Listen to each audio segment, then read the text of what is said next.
All right, we're recording. Perfect. We're on. So, for those of you guys who are going to watch this after the fact, my friend Rick Alexander is here to talk about a race that he's about to run that is 247 miles long. And I said run, not drive, not bike, not combo. He's going to run it straight. And he's going to wear a weight vest when he does it. Is that right? Yeah, all of that is correct. It hurts to hear you say. Are you married? I'm not married, no. There must be some really, really, really nice, lovely girl who you're trying to impress to run 247 straight. I'll be honest, I've been through a few of these things. If there are easier ways to get girls than to run 200 miles. You mean they're not waiting at the finish line with pom-poms cheering you on? Yeah, you gotta just keep buying bar tabs. That would be easier. Yeah, you're right. All right, so it's not a woman. You're not doing this for a woman. It's not for sexual gratification. Why are you running 247 miles consecutively in body armor? It's for charity. It's it's for a charity, but it's a charity that, if we can kind of peel the layers back, means a lot to me for a very specific reason. So I'm actually getting out of the military the same month, actually within 2 weeks of finishing this run. And so for me, I was kind of thinking about, I've spent 11 years in the military. So I'm thinking about this process of what it's meant to me and what the process has been like. And for me, it always keeps coming back to the people. It's I've gotten to serve with these people that are amazing. And I don't talk about the military in my entrepreneurial life that often, here and there, to where I can make a point with the book. But other than that, to me, it's been a job with a good amount of fulfillment. But above everything else, it's just been the people that I've gotten to work with and be around. And I've seen people they go on deployment and they leave their family back here. And it's fucking hard over there. And I couldn't imagine having that kind of connection to the States. I've had girlfriends and things like that when I was deployed, but the family member thing, it's just a different animal. And I've seen people come back from deployment. I've seen us come back from deployment, and I've seen people not come back from deployment. And I've seen the absolute carnage that it does to these families. A lot of people that are just watching this, and this isn't to get on a soapbox, but you watch the news and they'll say a certain amount of people have died in Iraq or Afghanistan this year or whatever. And that might not mean so much to you other than just being a statistic that's well, that's really awful. That sucks. Hopefully we can change that. Or you're against the war or whatever it is. But when you're on the ground level and you just see, that every single one of those numbers is a family that has completely been torn apart. And it's not just in that moment, they're torn apart for the next 5 years, 10 years. They might never get back on track because there's kids that are not being raised by the person that gave birth to them. There's this whole entire process that takes place. And so because I've seen that, because to me, the people are what matter so much in the families, I found this charity. And what they do is they take these kids who have lost their parents to deployment, and they do stuff that their parents would do with them. They take them on mentoring trips. They take them diving. They just take them on these adventures. And so for me, I was I couldn't probably find a more worthy cause to give back to at the end of my tour, because I've been lucky. I'm getting out. I got my legs. I got my arms. For the most part, my sanity, although probably we could debate that on here. And so I'm I felt like I had to do something. I had the opportunity to, and my wheelhouse is suffering for a really long period of time. So that's what I went with. What's the charity called? Gold Star Teen Adventures. Okay. So when you talked about the families getting torn apart, yeah, it gave me the chills for a few reasons. Number one, I have a 3.5-year-old daughter.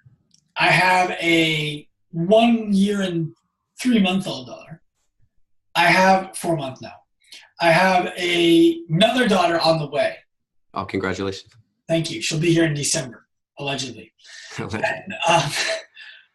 I can't imagine the ramifications of me or my wife not being here for them as they grow up. And I think that I was listening to a podcast earlier today, actually, the Ed Milet show, and a person who I'm friendly with, but I wouldn't people like to throw the word friend around, and I would do things for people who I'm not friends with, right? You and I don't talk socially. We haven't gone out with for drinks with our friends together. We don't live in the same state. Right. But I would do things for you, right? I'm doing this because I want you to be able to get as much exposure on this great cause as possible. So someone who I have a similar relationship to as you, Steve Weatherford, talked on a podcast on the MLX show about the idea that if he woke up, if he didn't wake up one morning, he's like, all right, whatever, I'm fine with that. And I'm like, you have 5 kids. And what would it be like in their life if you didn't wake up? And what would it be like in their kids' lives and in the people who they influence and the whole sphere of it? And we as civilians, I'm a civilian, Steve is a civilian, and he's now past that. He doesn't feel that way anymore. So I don't want to, speak that way for him anymore. But if you listen to that show, you'll understand. We have that choice every day within reason. Within reason, sure. We could die of a heart attack tonight and that's it. But outside of that, I don't choose to put myself in harm's way because I can't fathom that outcome. There are people who are doing that every single day.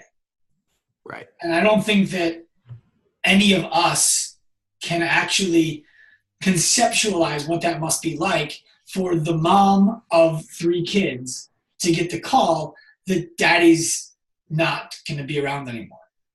That's right. Crazy. Right. Yeah. And I think, we all have our own reasons for why we joined or whatever.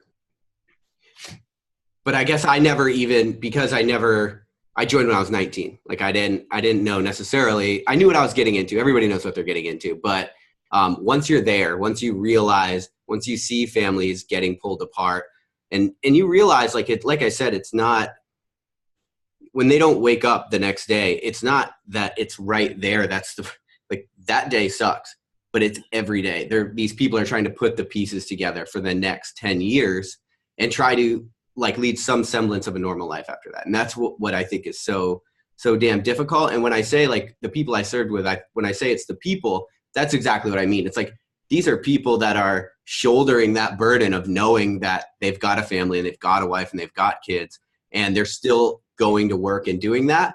And then on the flip side, I think of some of my best friends or wives who are raising kids when they're constantly deployed. Like my best friend, his wife is raising 5 kids right now and he's deploying for the second time in a year and a half. And it's gosh, that's a really, really strong woman right there. Yeah. Really strong. Yeah. I don't deploy, but I'm for it. I tell my wife all the time, I love our kids. It's they're the most important thing in the world to me. Sure. For an hour. I mean it. I would do anything for my kids. Uh-huh. They are the number one priority. But right now, if one of them just walked in here, not right now. Now is not your time. But when I am with you, it is your time.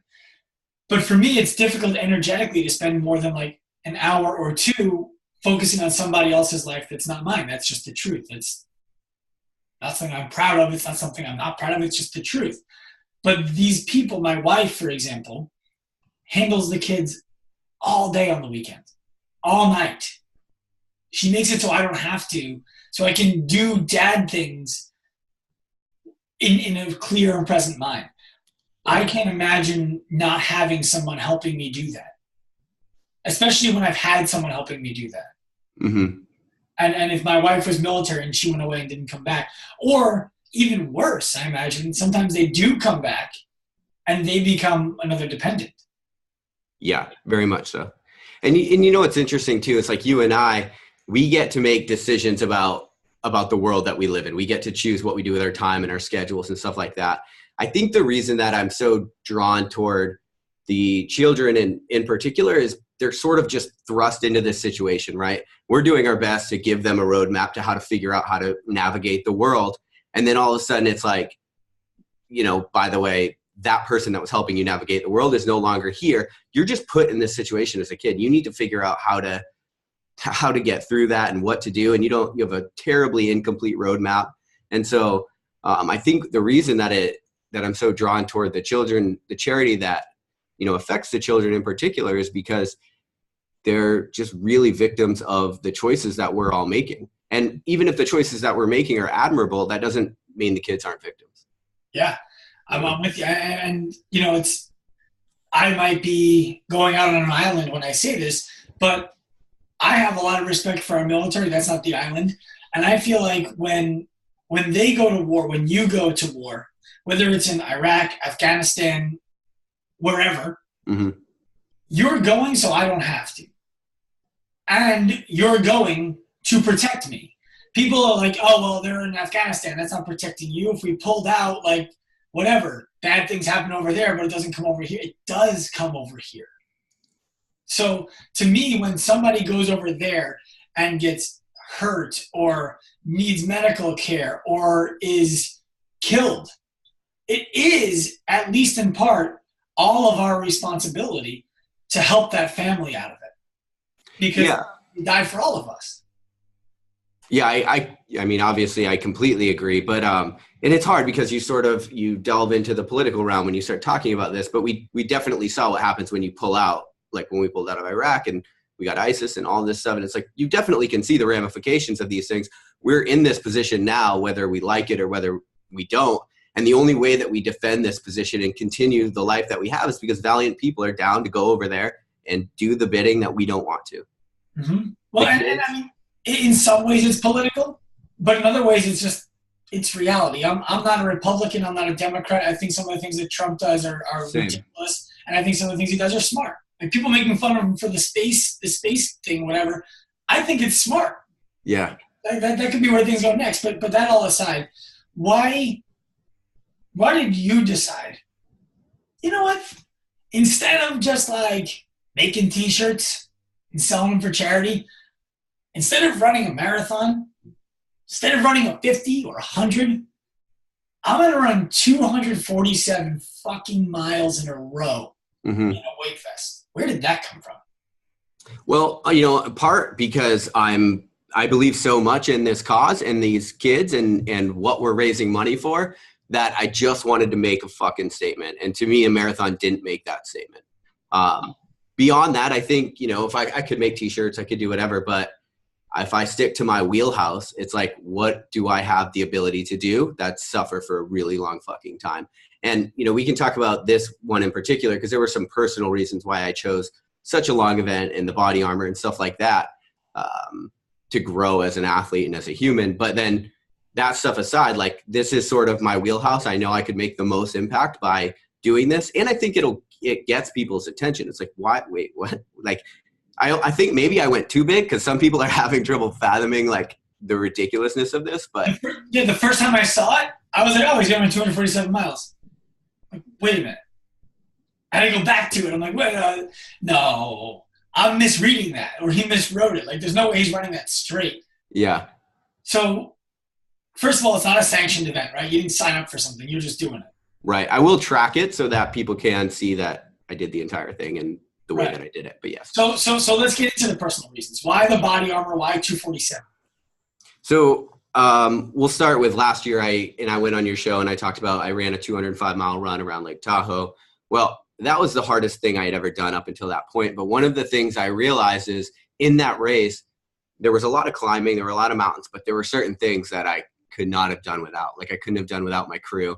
The views made it almost completely worth it. Like, I would get to the top of a 9-mile climb and I would just sit out and look at Lake Tahoe. It's like, God, this is gorgeous. So it allowed me to kind of get out of my own mental, you know, out of my own head. Well, when I look at this is straight. Like, this is, if you look at this, there's nothing but a field on each side for most of this entire run. And it's as far as you can see straight. Like, there's nowhere to go, man. Like, you have to just put one foot in front of the other until it's over. And so I think it's going to stretch me to a place mentally that I've never had to go before. And then on top of that, the weight vest, which, you know, I jumped into this, and then as I started training for it, I was like, oh, fuck. Yeah. But that's a different animal too, because it's like, once you start deciding you don't want this weight vest on you, like, people at CrossFit can attest to this. It's like, you got to go somewhere else mentally because it ain't going anywhere, and it can get really bad. So tell me about your training. What does it look like? So I'm doing a build-up like I would for any ultra marathon. I'm slowly, increasing volume week by week, and then I'm throwing in deload periods. My training hasn't been as good as it should have been, just because life stuff keeps popping up. I getting out of the military. That takes a lot of work. I didn't realize, and then I've got my businesses and stuff like that. But for the most part, I'm doing a normal buildup like I would. One of the big differences I noticed right away is the need for midline stability and posterior chain are like on steroids compared to any other run that I would normally do. And so my gym sessions have changed a lot. Like they're really focusing on both midline stability and posterior chain, like lots of front rack step ups, just things to keep that core straight. Because at the end of the day, that's what's going to come down to.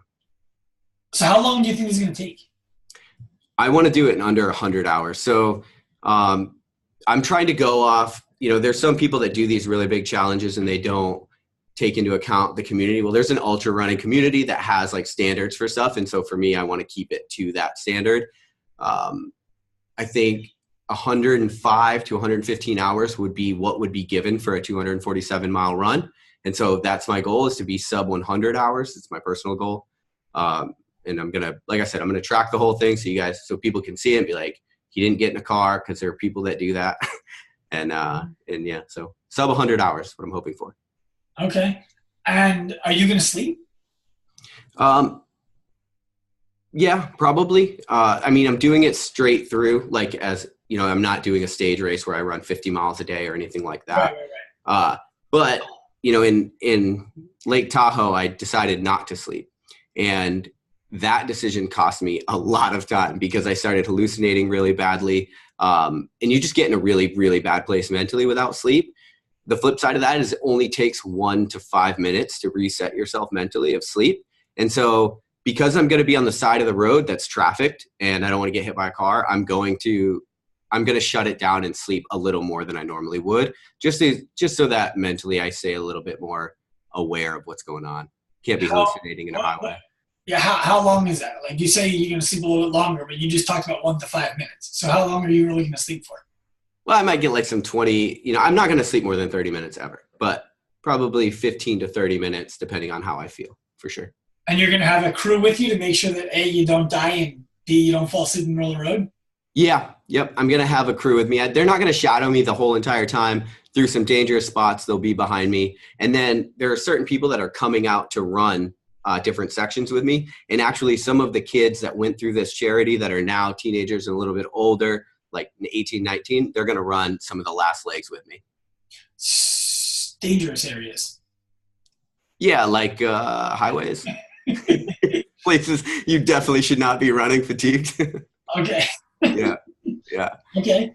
And what's that? That's an element too that I just sort of figured out. I here in Virginia Beach, I was doing a training run. I have this like 1.5 mile loop at a park. And so I was like, hey, I'm going to be out here for 12 hours running 1.5 mile loops if anybody wants to join me with a few. So people joined me early. I sort of picked the pace up more because they don't realize how slow you have to run for something like this. Mm-hmm. So kind of then they were like at 10 o'clock in the morning, they're like, okay, bye, have a good day. And I'm like, oh, fuck, I still got to run, for the next 8 hours. So they would leave. And then I realized I put myself in a hole early. Other people came out to hang out with me and run parts. And I was like starting to throw up and cramp and like really starting to fall apart. So there's a lot to it. There's the element of you have to do this run. And then there's the element of like, you still have to be a human and talk to people and push it and talk about the cause and that whole side of it. Yeah. So what happens when that stuff happens on this run? I mean, let's be real. Your feet are going to hurt. Yeah. Your toenails are probably going to fall off. Yeah, they'll be gone for sure. There's the chance that things start happening that are outside of your physical control that mentally, yeah, you can push through them, but you put yourself at risk. Have you considered that? Yes, I have. But, I think I've prepared my whole life for this, legitimately. Like I've put myself in so many adverse situations so many times, and we could talk about training, deployment. Like I've really had the wheels off in some like fucked up scenarios. And I know, like the one thing I know is I always get through them. Like I know that I figure it out. And so that's we're not necessarily doing a full podcast here, but that's like one of the advantages of putting yourself in controlled adverse situations is once you once life puts you there, which it's definitely going to, you know how to handle it. Like you have this empowerment that's like, no, I've been through way worse. I'm going to be fine. Yeah. I mean, I can't relate to quite the level that you've taken it to, but I understand. I agree. I mean, this is a really long version, but like, you know, the athletes that you work with, they're dealing with the same stuff mentally for sure. Yeah. They just, it's much more acute. yes. Or to them, you know, it's to anybody, right? The thing that we all don't realize is that, to me, something that is like insane to get over might be really, really easy for you, but something else for me that's easy to get over might be insane for you. So I look at like a 247-mile run in a weight vest. I'm like, I don't want to wear a weight vest to drive 247 miles. Not interested. Right. Just not like, no, just not interested in doing it. Not for charity, not for me, not for women, not for glory, not for nothing. For you, it's like, yeah, this is going to suck, but I'm going to get through it. For me, there might be something in whatever, in business or in physical pain that I know is like, no big deal. We'll get over that. That for you is, oh my God, how am I going to, I'm projecting, you know? But for you, it's like, oh, I don't know how I'll get over that because your experiences haven't gone there. Right. So it's what I think that most people can relate to my perception of what you're doing better than your perception of what you're doing. Yes. I think it's cool anyway. Which has been some of the challenge of getting the word out there. Like I said, it's like I'm doing this thing, but it's almost like it's so hard for people to conceive on some level that it's been a little more challenging to get the word out there. But and have you talked to any news channels or any news coverage on this? Yeah, for sure. I'm doing a few interviews, and we have media at the beginning and at the end. Cool, not in the middle though. No, for very, very pointed reasons. So you're going to finish a 247-mile run, and then someone's going to be like, how'd it feel? Right. And the middle's nothing, too. Like, there's nothing in the middle, just fields forever. Right. You know? Okay. It rains. You run through it. Mm-hmm. You know, all that doesn't matter. You're going through the weather. Yeah, outside of a hurricane, there's no weather that I'm not going to push through. How many pair of shoes?